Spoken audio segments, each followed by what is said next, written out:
అందరికీ నమస్కారం.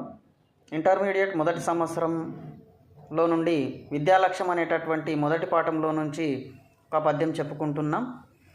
వేడుటెంతయు కష్టమైనను వేరులేని సృజనున్ వేటి కోలు చితంబ కావున వెడుకతో జని సోమకున్ వేడి నందన మోపడేనియు వీని మాత్రకు నాలుగెన్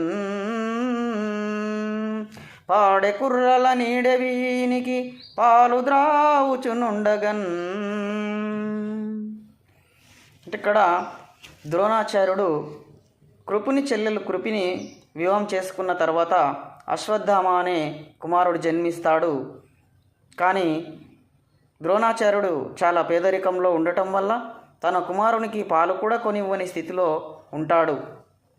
కాబట్టి తను బాల్యసకుడైనటువంటి ద్రుపద మహారాజు దగ్గరికి వెళ్తే ఒకవేళ ధనం ఇస్తాడేమో, ఒకవేళ ఇవ్వకపోయినా 4 ఆవులనైనా ఇస్తాడేమో అని తన మనసులో ఈ విధంగా అనుకున్నాడు.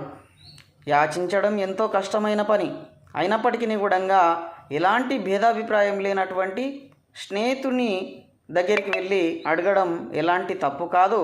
అందుకే నేను ద్రుపద మహారాజు దగ్గరికి వెళ్ళి ఒకవేళ యాచించినట్లయితే, అడిగినట్లయితే నాకు ధనం ఇవ్వకపోయినా పర్వాలేదు, అశ్వత్థామ పాలు తాగడానికి ఒక 4 ఆవులనైనా ఇస్తాడు కదా అని తన మనసులో అనుకున్న సందర్భంలోనిది.